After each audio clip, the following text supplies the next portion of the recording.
on the 12th of December last year, this House pronounced itself on this supplementary expenditure. And right now, the minister is moving to transfer 23 billion from Ministry of Education without giving a justification, and we don't have copies, and we are at a loss. We don't, so that this parliament can agree or disagree or determine in one way or the other. We are giving it as a rubber stamp right over here.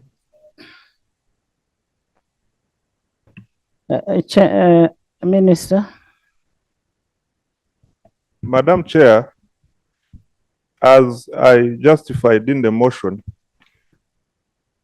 under supplementary schedule 1, we provided for 23 billion meant for an activity under National Council for Sports.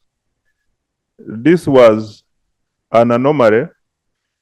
It was by error, and what I'm just seeking now is Parliament to allow me correct this error and these funds move to the appropriate vote, which is the National Council for Sports. Yeah, he has said that it is an error, but I take it that he misled Parliament. And we cannot sit by and just allow you without apologizing to this House. Because if we sit and pass, now you call us the following day, you say, now I'm changing my mind. Your error does not constitute the Parliament's error. You should seek formally to say you are sorry for one reason or the other, you are misled, but not take us on your bandwagon. We need an apology right to our chair. Thank you very much. While I appreciate the intention of the money being shifted, I want to be convinced by the minister that he presented a policy statement to the sessional committee. Sessional committee reported to the budget committee. Budget committee reported to this House, and the House approved. So when the minister alludes to the issue that there was an error, it is an indictment on this House. The process of budgeting under Article 90 is that the sectoral committee handled the matter. It reported to the budget committee. Budget committee reported to this House. So when the minister makes a statement that it was an error by the government or whoever, it is an indictment on the committees and this House. I want to be clarified. It is not an indictment in the committee. So we approved an error. The formulation of the budgets is by executive, not ours. Okay, not so an the indictment. cabinet made an error. The sessional committee made an error. So they are making a correction because there was an error. So we deserve an apology from him. Yeah. I will recall, and this House should have the record, that this particular appropriation in supplementary on that day happened at the last moment when we were in this House. I and several colleagues sought to get clarification, and it was not allowed. I want to repeat so that you follow that this particular appropriation, when we processed the supplementary, the minister did by a casual letter, and it was brought here, and the Madam Speaker even put on the record, it was never part of the schedules that was brought to this House. You just bypassed and crossed casually and submitted that now you're alternating it. And we sought to question at that time, because it was not processed. Even the sectoral committee did not actually process that. And now you have come and you are saying it was done in error. Madam Speaker, this could be a very serious matter that the Ministry of Finance casually thinks they can first hide some money, and then later he comes and said, this is an error and needs to be corrected. Madam Speaker, even the procedure for passing the supplementaries and budgets is that we are appropriate to vote. And I've levered before to say that those votes are actually equivalent to clauses that we are actually passing a law. And when you want to amend the law, which is what you are doing, you come here through a bill. If you want to amend any clause of a law, because we have already passed it, this vote, it is already a law that should be implemented. And now you want to amend it here, and you have just come casually as it is. It shouldn't be that way. So I wanted to raise this matter to you, Madam Speaker. First of all, I agree that this minister must not take this house for granted like he does always. We have forgiven him so many times, and he has now taken this house for granted. He thinks he can just walk and do his things and get away. The law is there and it must be implemented. And it is you, Madam Speaker, who should ensure that these laws are actually followed. So may this minister then be sent back to go and follow the correct procedure. This house will not go anywhere. We shall entertain you and follow the due process and reallocate the money as and when you have proposed. It's not a casual letter, it's an official letter.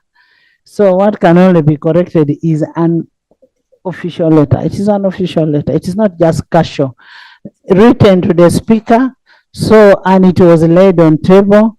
There was nothing done casually. Madam Speaker, I was inviting you to help this house follow the due processes of the law. No, but what I'm saying, the letter was not casual. There is no provision that when you want to appropriate, you write to the speaker. It is not there. And it was laid on the table. Even the laying, Madam Speaker, I'm just insisting. So can you guide us on the best procedure now on how we can have this corrected under Article 193? Madam Speaker, I did mention that when we are appropriating, it must come through a bill proposed by the executive. When the bill comes here, all the votes in those bills, as we see, vote 010 etc., are equivalent to clauses when in the lawmaking process. An appropriation results into an appropriation act, including the supplementaries that have been mentioned.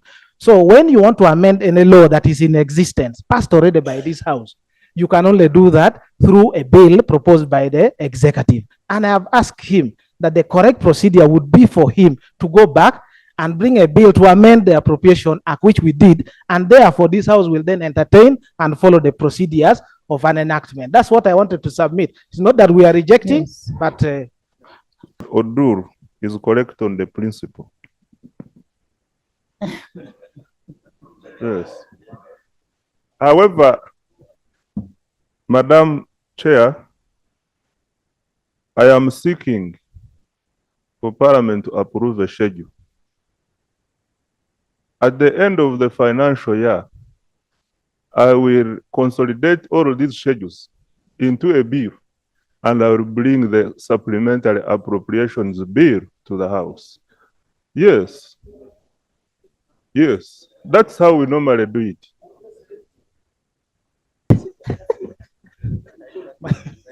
Madam Speaker. You know, Odur is saying before I put a question, I think he knows I'm putting a question. Yeah. I've been long enough here, Madam Speaker. In this case now, we don't want also to send information that has not been validated by the executive. Can the minister then now confirm? Because I've had names of Akibwa, we have had names of this. Can you now confirm that this is for Akibwa? That this money is going to go for A, B, C, D on the record, so that the House can now get convinced. So we want to see if it's Akibwa, you tell us how much will go to Akibwa and for what purpose. Speaker, thank you very much. Honorable Speaker, from what we have just gone through now, there are clear signs that the country is adequately gearing towards the African Cup of Nations and the other games.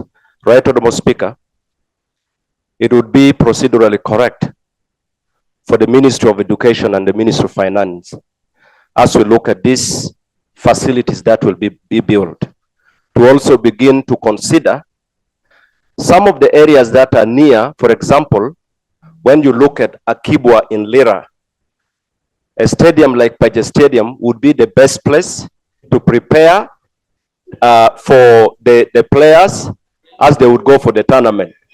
Again, we have Gulu Airport. That would be the best place where the players would fly in. And so we need to look at places like Gulu and Soroti. Exactly. Places like Gulu, Soroti, Arua, and nearby places.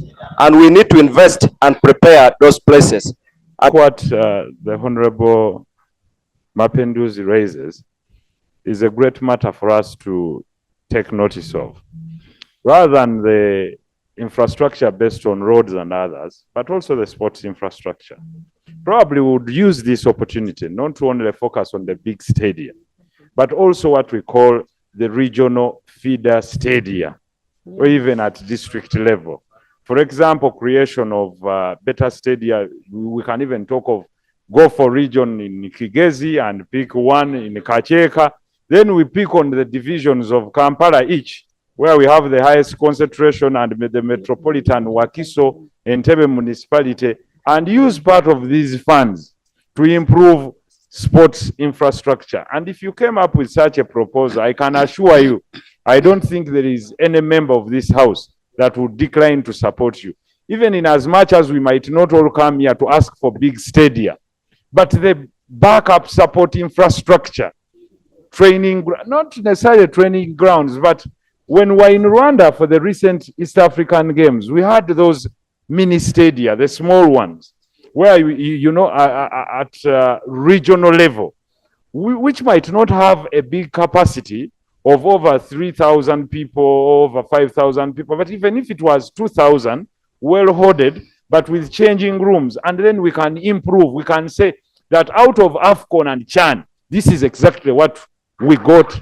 as benefit. So we can have it in Ankole, in Kigezi, regionally, and in Kampala Metropolitan at every division. Thank you. Thank you. Honorable Speaker, I just wanted to give information to the honorable member that plans are underway to expand Gulu Airport and also do the road Konayel, Konaboke, Konaicheme to Bobi, so that if the team lands in a Gulu, then takes the shortcut to Lira.